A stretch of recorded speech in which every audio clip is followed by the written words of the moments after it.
Hello, I'm Dr. Cath, and this week we're celebrating Darwin's birthday. It's on the 12th if you're watching afterwards. Um, and it's the Darwin Festival. So today we're going to look at the changes Darwin would have seen if he could have popped himself into a time machine and come to visit us in Shropshire as we are now. He was a great one for new things, what he called foolish experiments, which he thought wouldn't work, but he was going to try them anyway. I think he'd have loved a time machine. So something else new for him. We'll go on to the PowerPoint now.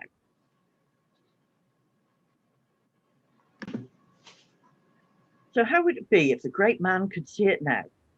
This is the view of Harmonic, which of course was one of his geologizing points before he went off on the Beagle. And now the first thing he'd notice is that Shrewsbury is very much bigger.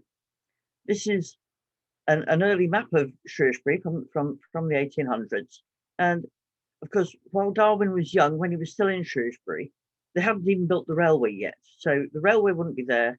The development at that end of town wouldn't be there. Most of the town was within the loop of the river, with the mount where Darwin's house was poking out on one side and a bit of the Abbey Foregate, but otherwise more or less enclosed, very much like the medieval town would have been. In 1801, just before he was born in 1809, the population was less than 15,000, which is smaller than Austria is now. So quite a small town, quite compact. Now, of course, much bigger, population of about 72,000. He'd have recognised a lot of the town, but a lot of the medieval buildings are still there, and the castle and everything. But he would have been absolutely amazed by the Darwin Centre. And this is Mount House where he was born, just out on the outskirts of Shrewsbury, in a very grand house.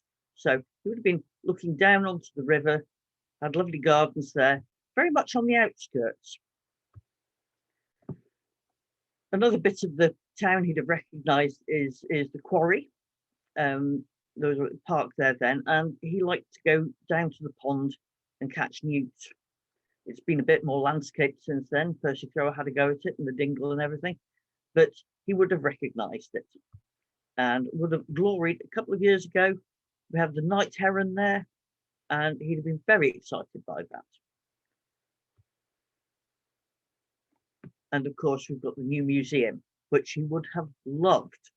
And anybody who's a Darwin fan really ought to go and have a look around it. It's got some fabulous things to interest you, and some lovely video animations and things would have all been totally amazing to him. I think he'd have absolutely adored it. The river will have changed a bit. In Darwin's early days, it was still quite busy with commercial traffic. Of course, it's navigable right up to Poole Quay near Welshpool, and a lot of barges would be going up and down it, carrying goods, carrying freight. Got knocked on the head a bit when they built the railway. That was 1848. So river trade was declining when he was young, but it was still going on. He loved fishing in the river. It was one of his favourite things. He wouldn't have caught one of these. It's the barbel. There weren't any barbel in the river then. They were an introduced species. Now the Severn is very popular for barbel fishermen, but he would have caught twait shad, which are used to be quite a major fishery on the Severn, and caught in decent quantities for people to as a food fish. But their migration, unfortunately, is stopped by a lot of the weirs they've put in the river now, and they no longer can get up past about Gloucester, Diglas Weir. There is a scheme ongoing to try and make fish passes and take some of the weirs out so these fish can come back into the upper Severn. Pollution then wouldn't have been much of a problem. even though Shrewsbury didn't really have a system of sewers until the second half of the 19th century. Basically, anything that was going into the river would have been completely organic. And also, night soil was a very valuable resource for the farmers round about. So they would have had the earth closets would have been emptied, and the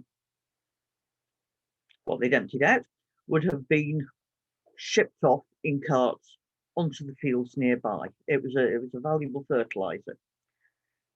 Because nothing inorganic, if you like, was going into the river, everything could be dealt with quite easily. There were no pharmaceuticals, there were no plastics, nothing of this sort being let into the river. There wasn't much industry in Shrewsbury. There were, I think, 3 flax mills. Nothing very polluting. Flax milling really only oxygenates water. It doesn't add any sort of chemical to it. These days, of course, a lot more problem with runoff from agricultural fields, adding herbicides, pesticides, and also fertilizers. So more of a problem now. And even after, they put in the sewage system, which is great, but now we're still having problems with that because of the combined sewage outflows, which at heavy rain just washes straight into the river, taking sewage with it. So it would have been cleaner in Darwin's day. It was quite dangerous still. There's a lot of records of particularly youngsters that are fishing drowning in the river. A lot of them couldn't swim, and records of them mentioning Dr. Darwin's house, Mount House, and people being drowned just beneath it, really. So quite an exciting place to be if you're a youngster going fishing. The climate would have been different then as well, because now we have the sort of the climatic instability going on. In those days, they were still in the Little Ice Age, and this is 100 years or so of very, very cold winters. Didn't end until 1870. So the winter of 1813 to 14 was one of the coldest on record. 1816 was the year without a summer, which sounds a bit strange, but there was an eruption of a volcano in the East Indies, which put up all clouds of volcanic debris and blocked out the sun. There were snow drifts on the English hills until late July, and by September the Thames was frozen again. So the rest of the century went on similarly. The rivers froze, they blocked the shipping, so people could go and skate on them. They had frost fairs on them, and so the climate for the young Darwin would have been really quite different. The winters were very snowy, very cold, and started early. Sometimes there was snow in October, and that would go on until March or April. So quite a different way to live if you think about it. These days you get wet, windy, rainy winters, and nothing like the amount of snow and frost. So they would be dealing with this. He'd be going to school through these very cold winters.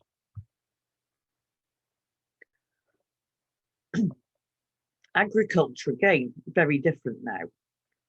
Some of it he would look at and recognise quite easily.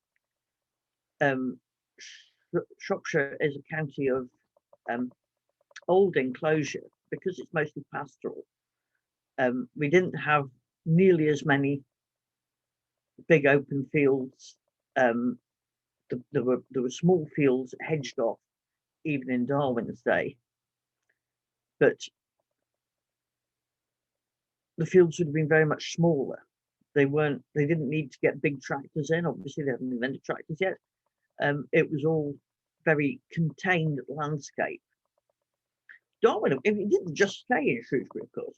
He often went out to visit his grandfather and his uncle over at Mare, which is on the Staffordshire border. So he'd be going out sort of through Turnhill and Market Drayton in that direction, getting up to visit Uncle Josiah Wedgwood II.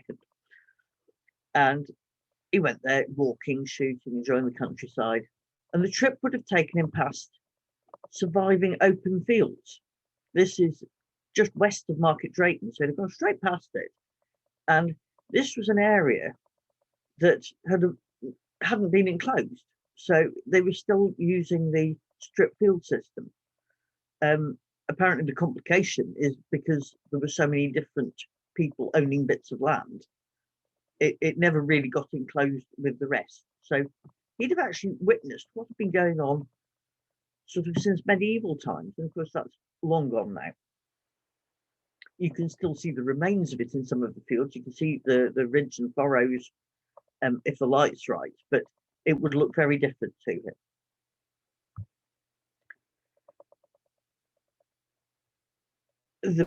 As I said, it's a pastoral area, a lot of sheep and a lot of cattle. The breeds would have been different. In Shropshire, British Longhorns were very popular. They're not the same as a Texas Longhorn. They haven't got those big outturned sort of that way going horns. They've got these ones that curve around their faces, and they're absolutely beautiful cattle. They're good milk and meat cattle, and they're also usable for ploughing and as draft beasts. So these were very popular for the farmers around here. It was only late in the 19th century that the shorthorns became more popular, and primarily for dairying. And the Herefords would be brought in as a beef breed.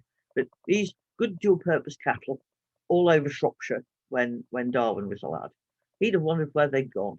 There are a few places you can still see them, but he wouldn't have recognised the Frisians and the big Chevrolets at all. Traditional hayfields, weedy arable fields, ploughing done by horse. Really, this was a fairly recent thing. I mean, not very long before they'd have been ploughing with oxen. So horse ploughing would be quite an innovation. And the fields would have been full of different kinds of weeds. The cornfields full of poppies and corn cockle and cornflower, and the meadows, the hay meadows, absolutely full of all the hay meadow flowers, the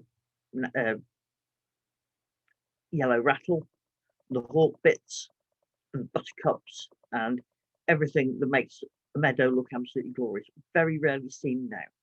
If you want to see one in its full glory, pop up to Melverley Meadows, just outside of Whitchurch, in early June, and you'll see the glory of a hay meadow as it would have been when Darwin was here. He'd have recognised it. He'd have looked at it and went, "Yep, hay meadow. I know all about those."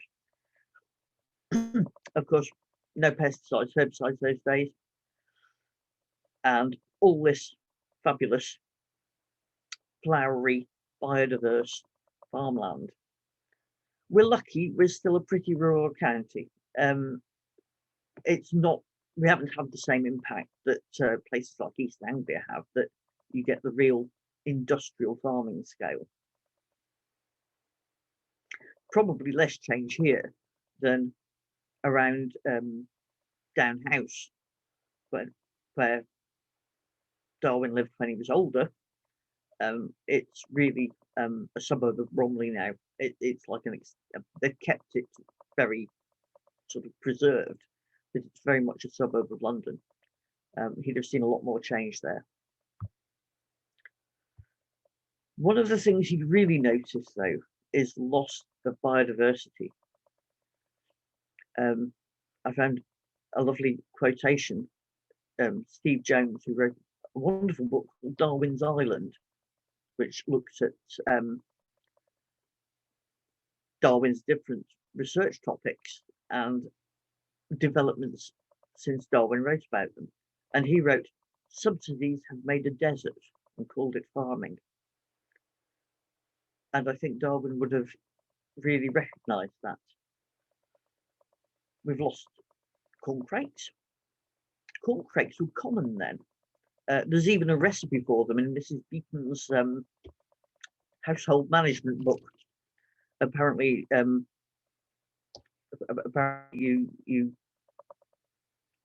should roast them before a bright fire, basting frequently, and serve them on a bed of fried breadcrumbs. I wouldn't recommend you have a job getting enough corncrakes. You need 4 to a dish, apparently. In 1899, these were still plentiful, particularly in the lowland meadows. Of course, we have to remember the baseline shift. I mean, I look back on my childhood and remember meadows, cornfields full of weeds and everything. Darwin would have looked back on his childhood and seen what I'm talking about now.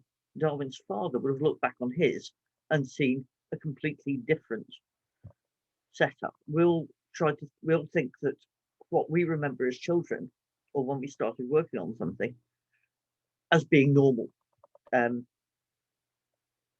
What else have we lost? Turtle doves.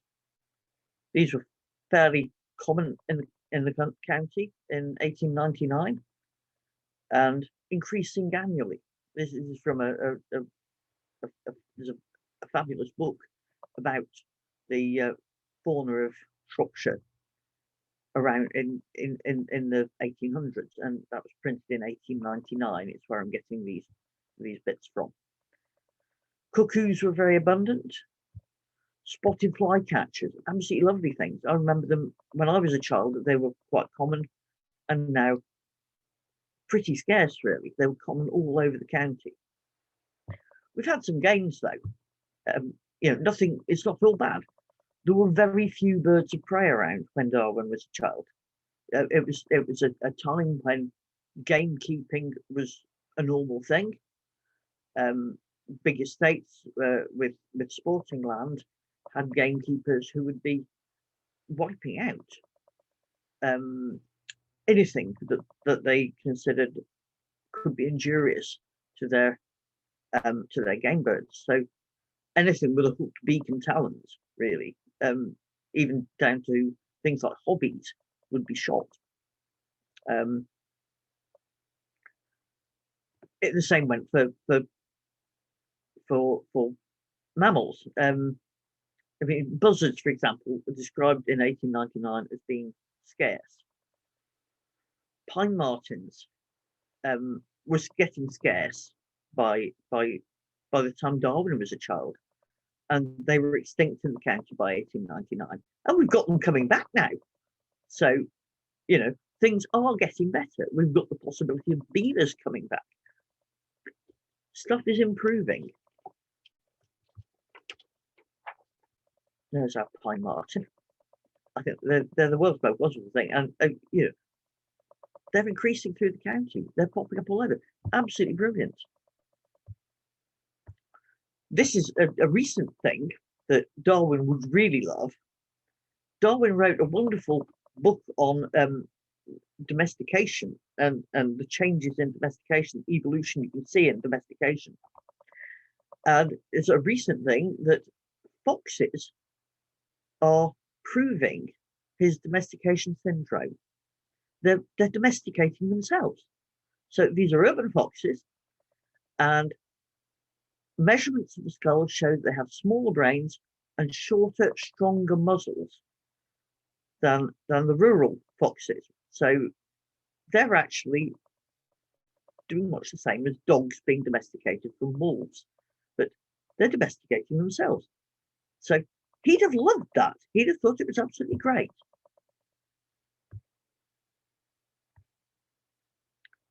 So the diversity is going down, but also sheer biomass, numbers of individual creatures.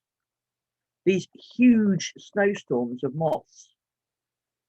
Any of you that are my sort of age and older will remember driving on a summer evening, and you had to stop every now and then to clear them off your windscreen and off your lights. Huge flocks of them.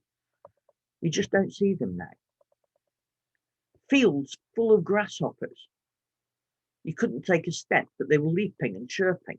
This is how it would have been for Darwin. Vast flocks of sparrows, lapwings, these sort of things. Entire ecosystems have been broken on the wheel as advances in farming, basically getting cheap food. He would have enjoyed things like invention of binoculars, though. Just imagine having never experienced something like a set of binoculars. They were invented in 1854, but really the modern ones you could hold in your hands to watch birds didn't really come in until right at the end of the 19th century, sort of 1890s. So you could have lent him your set of binoculars to have a look at something, and he'd have thought that was absolutely fabulous. He'd have really been completely blown away by it. Other things like the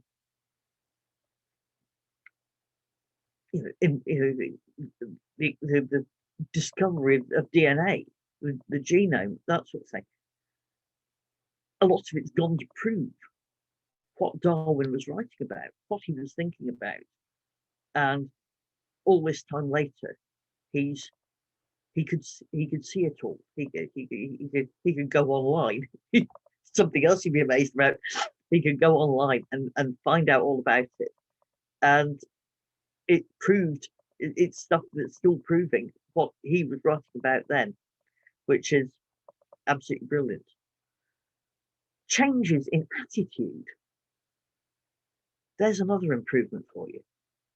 In Darwin's day, animals were for fur, for wearing, feathers for wearing. Ladies had them in their hats. They had grebe fur tippets. It was food. Mrs. Beaton and the corn crake. Animals were there to be used. It was the biblical thing about Adam being given domination over the animals. And that was how people still thought about them. So the attitudes we have now are quite different, and that's a big change you would have seen. That's really important. Education.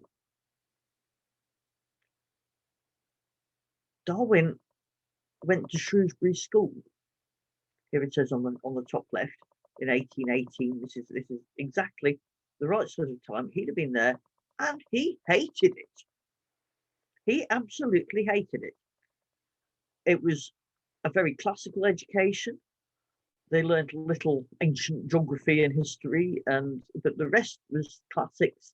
A lot of rote learning. He was very good at it. He could learn his lessons for the day and repeat them perfectly. But as he pointed out, he'd forgotten them 48 hours later. And as he put it, school as a means of education to me was simply a blank. He got very little out of his education at all. These days, of course, completely different. We've got our education department with Shropshire Wildlife Trust running children's activities in school and out. Very engaged with schools all around the county, improving school grounds so there's a lot more nature in them, training the teachers so that they can do outdoor education, forest schools going on, all sorts of really exciting things that the children can get involved in, get out, learn by experience.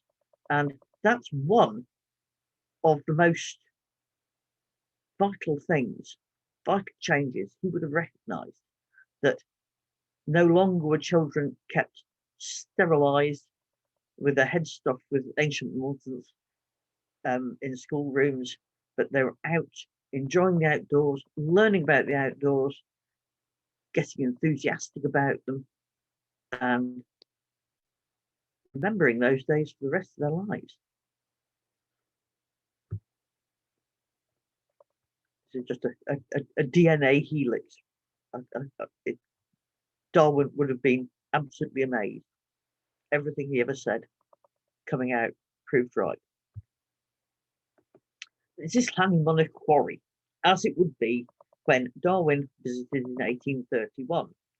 He did a bit of geologizing there. He was very much a neophyte. He really hadn't had much training in field geology.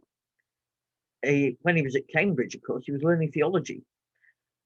Luckily, he got in with people who were interested in geology and animals and things because of his own interests, and it set him off on a course that instead of being a country vicar with lots of spare time to go around looking at natural history, which was the original idea, he ended up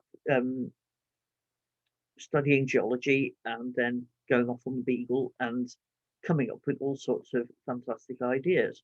So when he's first at Monarch, he went there to learn. He went there to measure rocks. He got a new clinometer, compass clinometer, that he could measure the angles and inclinations and all this sort of thing. And he started off, he practiced on his bedroom furniture. And then he went off to Monarch to have a go at the geology there. And this is what it would have looked like. This isn't actually Monarch, but it's a working limestone quarry of the same time. So that's a noisy, dusty, lot of work going on. If you went back today, tomorrow, it's one of our reserves. Wouldn't you have loved that? He could still have measured the rocks. Of course, the places he was looking at are long gone, they've been quarried out, but it's all still there. He'd have thought it was fantastic that these places he knew, places he loved, were being kept as somewhere for wildlife to be. When he was around, nobody would have thought of saying this area, that landscape, is to be preserved for wildlife. So that's something that he'd have seen as a great improvement, I think. We have over 40 reserves now throughout Shropshire. And of course, one of the places we're using in our work is Mount House Garden. Darwin's own garden is being used for our education purposes, to let the children run about, get to know about their environment. And there's all these wonderful places people can go to, families can go to, and where there's a space for wildlife to be safe. And hopefully from there to move out into the surrounding countryside. So we are working on it. What would you like him to see in 2050, 2060, if he came back then? We're trying to